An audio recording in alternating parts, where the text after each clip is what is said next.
Welcome guys, MKB academy YouTube channel पर आप लोगों का हार्दिक स्वागत है। आज हम लोग पढ़ेंगे राष्ट्रपति।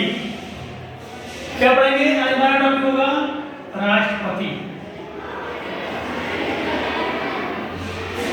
इससे पहले हम लोग संसद पढ़े थे। संसद में देखा था कि दो सदन हैं, लोकसभा और राज्यसभा।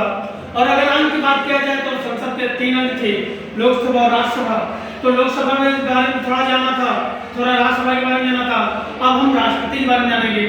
तो राष्ट्रपति अभी आप देखे हैं कि हाल ही में चुनाव हुआ था, जो द्रौपदी मुर्मू जी एक तरफ थी, दूसरी तरफ यशवंत सिन्हा जी थे।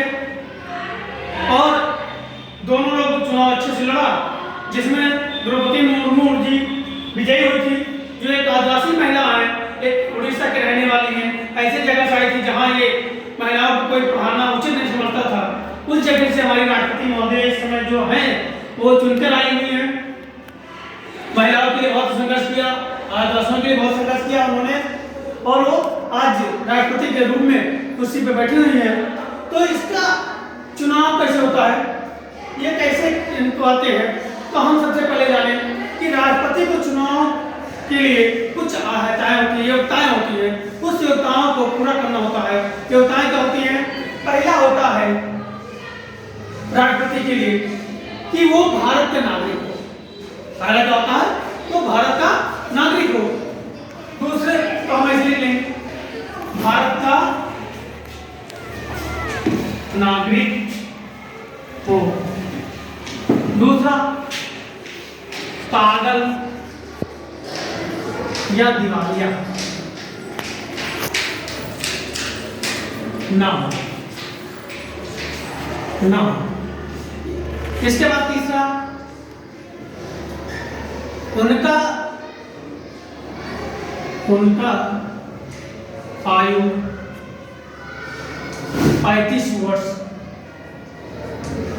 पूर्ण, 35 वर्ष हो।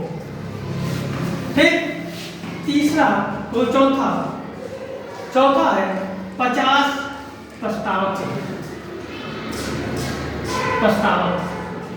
और पांचवा 50 अनुमोदक।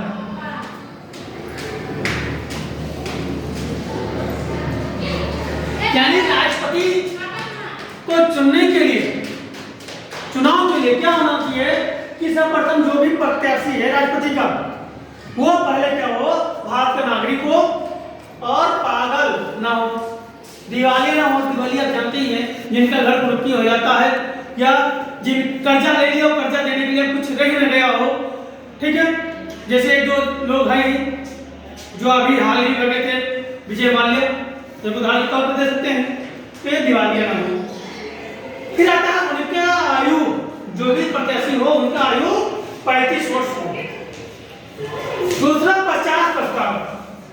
अब जैसे यहां तक तो आम आदमी चुनाव लड़ सकता था, यहाँ पे आम आदमी चुनाव लड़ सकता था, लेकिन आप बात आम आदमी की यहाँ पर नहीं रह गई। कैसे नहीं रह गई? क्योंकि आम आदमी को 50 प्रस्ताव नहीं मिलेंगे। ये 50 प्रस्ताव वो होते हैं जो लोकसभा और राज्यसभा के सदस्य के रूप में होते हैं। यानी कि राज्यसभा के सदस्य हो या लोकसभा के सदस्य हो, चाहे दोनों सदन मिलकर सदनों के मिलकर हो, 50 लोग ऐसे होंगे जो जाएंगे प्रस्ताव लेकर कि हम इनके साथ हैं, इनको चुनाव मैदान में उतारा जाए, इनको प्रत्याशी के रूप में प्रस्तुत किया जाए। तो ये कौन होते हैं? सांसद लोग होते हैं। और जब ये हो जाते हैं तो इसके बाद ये 50 अनुमोदक होता है, यानी समर्थन देने के लिए। उसी सांसद वही लोकसभा और राज्यसभा में से जब एक 50 लोग क्या कहते हैं कि हाँ मैं इनका समर्थन करता हूँ, इनको ये राष्ट्रपति के चुनाव लड़ना चाहिए, तो इसी दोनों के कारण आम आदमी चुनाव नहीं लड़ पाता। अब अगर यशवंत सिन्हा जी को जाने, जैसे अभी जब चुनाव हुआ था, यशवंत सिन्हा जी पॉलिटिकल लाइन से थे, वो पहले अटल बिहारी वाजपेयी में मंत्री थे। यहाँ दूसरा जो हमारा राष्ट्रपति इस समय महोदय हैं द्रौपदी मुर्मू जी, वो भी राजनीति से तल्लीन थी, तो उनको ये जुटाना आसान था। लेकिन वही आम आदमी अगर लड़ना चाहे तो उसको ये जो दो समर्थन होता है, ये जो दो योग्यता होती है, ये पूरा करने में बहुत कठिनाई आती है। तो ये था राष्ट्रपति के लिए योग्यता। अब आती है चुनाव की बात। जब इतना हो गया तो ये इसको हम पहले रख कर दें।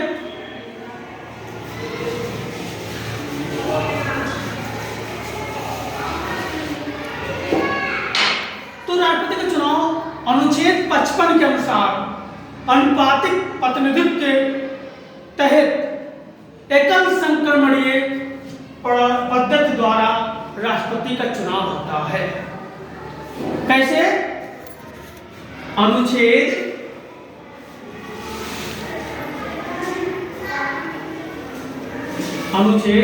55 के अनुसार क्या है? अनुपातिक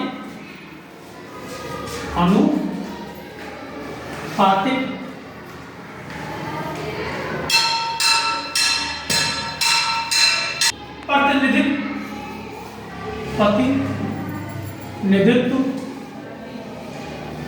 प्रणाली के द्वारा एकल संक्रमणीय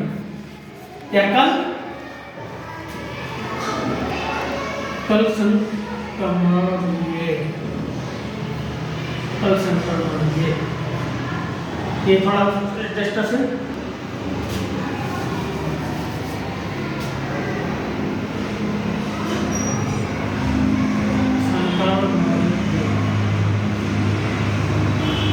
एकल संक्रमणीय पद्धति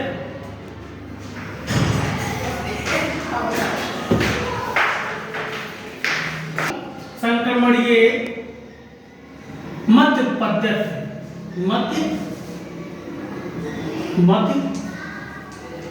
पद्धति द्वारा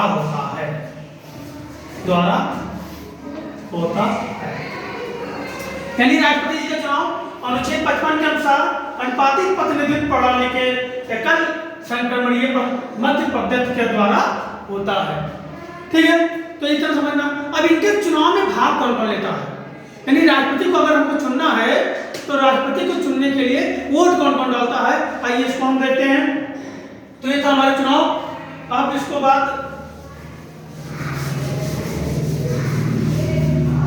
तो राष्ट्रपति के चुनाव में दो लोग वोट डालते हैं, एक तो संसद के लोग और एक विधानमंडल के लोग। यानी कि कौन कौन डालता है? संसद के लोग ब्रैकेट में मनोनीत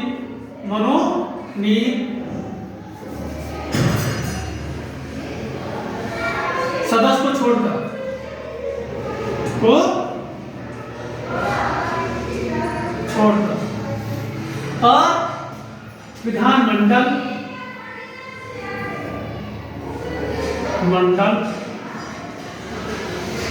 के नवनिर्वाचित सदस्य, विधानमंडल के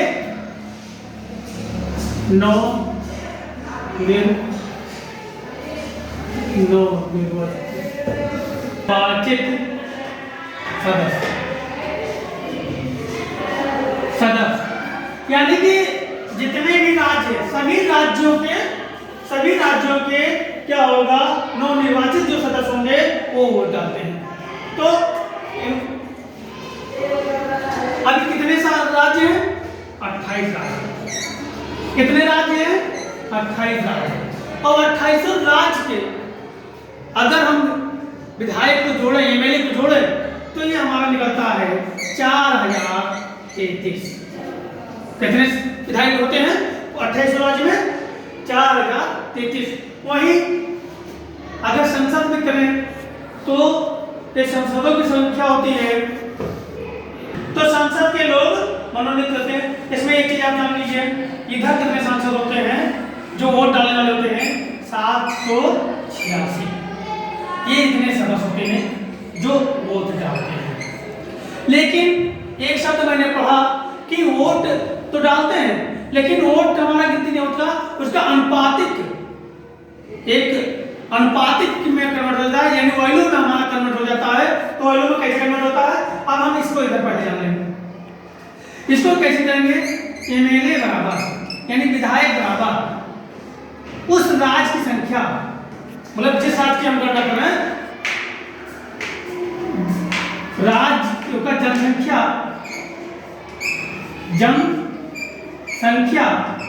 बटे जनसंख्या बटे कुल विधायक। अब जैसे उत्तर प्रदेश की मैं बात कर लूं, विधायक, जैसे उत्तर प्रदेश बात पूरे 1/1000, यहाँ पे थोड़ा कम जगह हो गया, 1/1000। अब कुल अगर हम यूपी की बात करें तो यूपी की बात करेंगे तो एमएलए बराबर यूपी की संख्या, यूपी की जनसंख्या बटे 403। ये जब निकालेंगे तो हमारा क्या होगा, एक एमएलए का वोट वैल्यू निकल आएगा। जब इस पे हम रखेंगे, इस पे गुणा करेंगे, निकालेंगे तो हमारे एक एमएलए का क्या होगा, वैल्यू निकल आएगा। वही सबसे अगर ज्यादा वैल्यू देखा जाए तो हमारे यूपी के एमएलए का वैल्यू सबसे ज्यादा होता है। वही अगर सिक्किम की बात किया जाए तो सबसे कम वैल्यू होता है, क्योंकि वहां संख्या कम है। जिस राज्य की संख्या ज्यादा होगी उतने विधायक की वहां की वैल्यू ज्यादा हो जाती है। जहां जहां जनसंख्या ज्यादा है, जैसे आप यूपी है, महाराष्ट्र है, मध्य प्रदेश है और अन्य ऐसे राज्य हैं, तो वहां पर क्या होगा, वैल्यू की एमएलए की ज्यादा होगी। जहां हमारी संख्या कम है वहां की वैल्यू एमएलए की कम हो जाती है। उसी प्रकार यहाँ भी 786 सदर कोड होते हैं, लेकिन यहाँ पे क्या होता है, एमपी बराबर कुल एमएलए, यानी सभी राज्यों के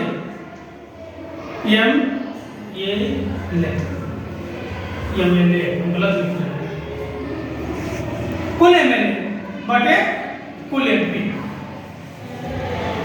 कुल एमपी, यानी जितने 433 क्या है एमएलए, उनको एमएलए कर दिया जाए, और 786 क्या है, ये आपके 786 क्या है आपका कुल एमपी है।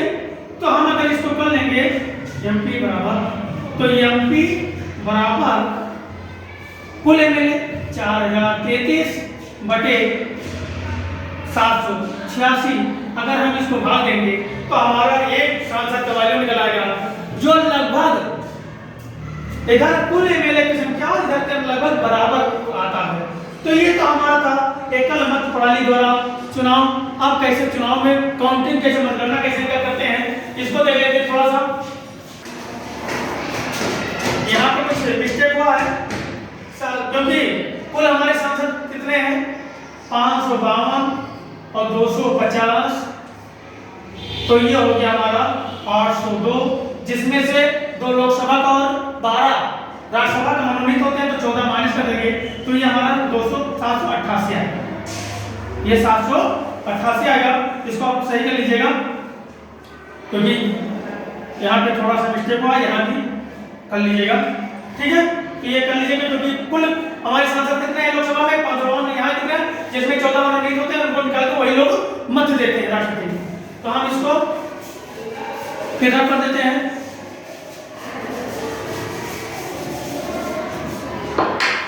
जैसे मान लिया ए बी सी डी, ये 4 प्रत्याशी हैं राष्ट्रपति के चुनाव के लिए, ये 4 प्रत्याशी हैं। इसमें क्या था, हम जब ग्राम के चुनाव देखते हैं या सांसद जी का चुनाव देखते हैं, तो जिसको हमको इच्छा हुआ उसको एक को वोट देकर हम चले आए, एक को वोट दिया और चले आए।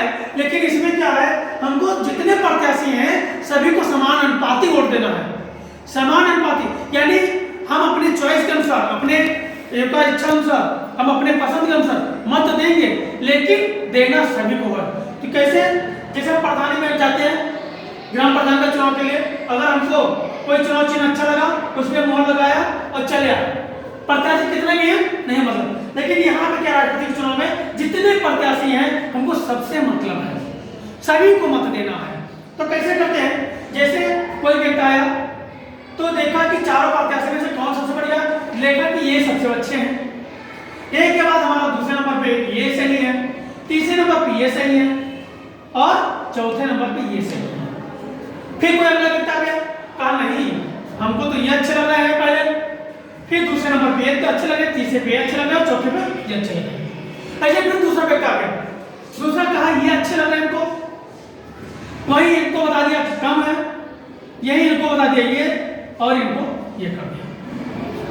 फिर कोई आ गया, फिर जब कोई आया तो क्या मत डाला कि ये अच्छे हैं, फिर यहां भी अच्छे हैं, क्या कहते हैं यहां भी तीसरे नंबर इनको भेजते हैं, इनको हम कहां भेजते हैं, एक नंबर पे, और इनको भेज दिए 4 नंबर। ठीक, अब जब इतना हो गया तो अब काउंटिंग होता है। काउंटिंग कैसे होती है, इसमें एक नंबर पे पसंद, एक नंबर का पसंद सबसे ज्यादा कौन था, तो एक नंबर के पसंद देखेंगे 1 2, 2 लोग इसमें पसंद थे, इसमें कोई नहीं था, और इसमें 1 2 नंबर पे 2 लोग पसंद थे। ठीक है, और बाकी कोई नहीं।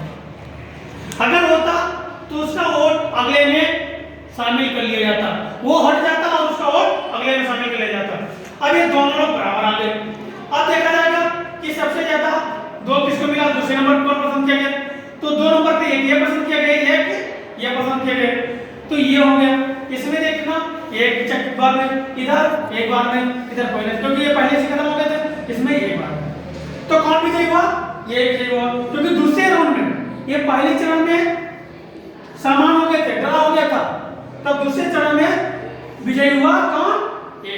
तो ये था इनका मत डालने का और मत काउंटिंग का, कि हम इसमें प्रधानी जो चुनाव होता है केवल एक प्रत्याशी वोट देते हैं, लेकिन राष्ट्रपति वाले चुनाव में सभी वोट देते हैं। तो हमें आशा है कि आपको राष्ट्रपति के बारे में समझ में आ गया होगा। फिर नए टॉपिक साथ मिलते हैं, लेकिन जिन्होंने अभी तक चैनल को सब्सक्राइब नहीं किया है वो चैनल को सब्सक्राइब कर लें, क्योंकि मैं आप लोगों के लिए थोड़ा सा मेहनत करता हूं, तो आप लोगों का भी कर्तव्य है कि आप लोग लाइक कमेंट अवश्य करें। जय हिंद, जय भारत।